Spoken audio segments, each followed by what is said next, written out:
यहाँ घर घर में है कब्रिस्तान, घर घर में दफन है मुर्दे, आंगन आंगन बना हुआ है कब्रिस्तान। परिवार में हो जाए किसी की मौत तो इसे दफना दिया जाता है घर के आंगन में। ये परंपरा है नाथ संप्रदाय की, योगी समाज की, कि उन्हें अपने परिजनों को मौत के बाद अपने घरों में दफन करना पड़ता है, उनकी समाधि घर में ही बनाई जाती है। यहाँ घर घर में दफन है कई शव, घर घर में है कब्रिस्तान। इन तस्वीरों को देखकर आप हैरत में पड़ जाएंगे कि आखिर क्या ये संभव है।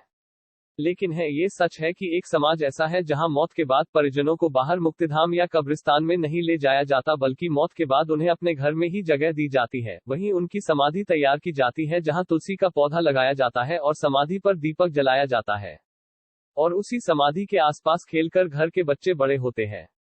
हालांकि परिजनों के लिए इस दर्द का कोई अंत नहीं है। वहीं नाथ संप्रदाय ने एक अलग से कब्रिस्तान के लिए जगह देने के लिए कई बार सरकारों से गुहार लगाई है, क्योंकि नाथ संप्रदाय के लोगों के घरों में अब जगह नहीं बची है कि वे इस परंपरा का आगे निर्वाहन कर पाए, क्योंकि एक एक घर में अब 2 से 3 समाधियां तक बनी हुई है और अब उनके सामने जगह की समस्या खड़ी हो रही है। कहीं दादा, कहीं दादी, कहीं माता तो कहीं पिता की बनी हुई है समाधि। वहीं कई बार तो इस समाज को पड़ोसियों का विरोध भी झेलना पड़ता है, लेकिन सरकारों की अनदेखी और परंपरा की मजबूरी के हाथों विवश नाथ संप्रदाय के लोग अपने घरों को ही कब्रिस्तान बनाने के लिए मजबूर हो रहे हैं। आवश्यकता है कि सरकारें इस समाज के दर्द को समझे और अन्य समाजों की तरह नाथ संप्रदाय को भी अपने परिजनों के अंतिम संस्कार के लिए अलग से जगह उपलब्ध करवाएं, ताकि समाज के लोगों को घर में कब्रिस्तान बनाने की इस पीड़ा से मुक्ति मिल सके।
को बिलोंग करते हैं, जिसके अंदर नाथ, योगी, जोगी, गोस्वामी, रावल, गिरिपुरी, जंगम, पटवा ये सभी आते हैं इस संप्रदाय में। और राजस्थान के अंदर हमारी करीबन 8% आबादी है।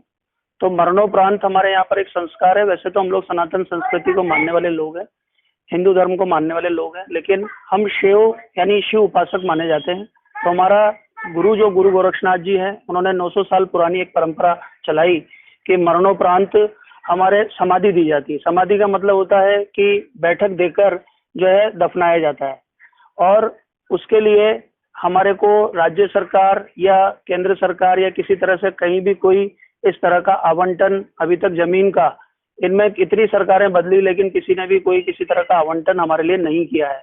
तो हमें मजबूरी के अंदर हमें ये करना होता है कि जब भी हमारे घर में डेथ हो जाती है, मृत्यु हो जाती है, तो बाहर हमारे को कहीं कोई जगह नहीं मिलती है समाधि देने के लिए, तो हमें घरों में ही, आंगन में, और जहाँ भी खेत खलियान, और जहाँ पर गाँव के अंदर तो खेत खलियान मिल जाते हैं, लेकिन शहरों में जहाँ भी आंगन है, घर है, उनके अंदर ही हमें हमारे जो है जो डेथ हो जाती है उसके बाद उनको समाधि देनी पड़ती है। आप जैसा देख रहे हैं, ये मेरे ब्रदर हैं, जो मेरे बड़े भाई हैं, जिनकी 2010 में मृत्यु हो गई थी। उनके बाद हमें समाधि के लिए जगह कहीं नहीं मिली, तो हमने हमारे घर के अंदर ही, आंगन के अंदर ही अभी इनको समाधि दे रखी है। और फिर समाधि देने के बाद हमारे यहाँ पर शिव मूर्ति की स्थापना कर दी जाती है। इस तरह की हमारी परंपरा चल रही है। हम लोगों का कई बार हम लोगों ने राज्य सरकार में इनके जनप्रतिनिधियों से भी मिले, हमने जो है ब्यूरोक्रेट से भी बात किया, लेकिन कहीं से भी हमें किसी भी तरह का कोई भी ठोस आश्वासन तो मिले, लेकिन कोई कार्रवाई नहीं हुई। और आज आप देखें कि पूरे प्रदेश स्तर के अंदर कहीं भी इस तरह का कोई भी रजिस्टर्ड आवंटन किसी भी तरह से नहीं किया गया। समाधि मेरे बड़े बच्चे की है, जो यहाँ एमबीएस में कंपाउंडर था फर्स्ट ग्रेड का।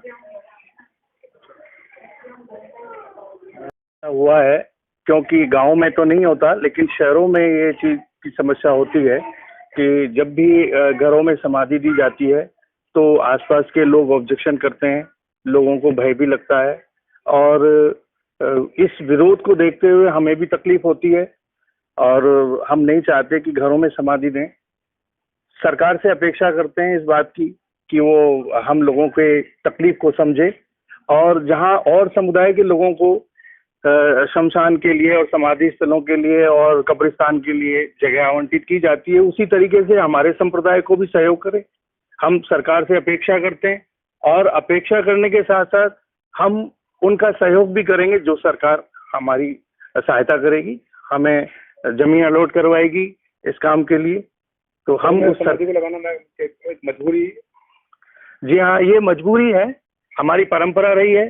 घरों में समाधियां पहले हम खेतों में, खलिहानों में, हमारे आसपास जमीनें काफी खाली हुआ करती थी। प्राचीन समय में तो काफी जगह होती थी और घर भी बहुत बड़े बड़े होते थे।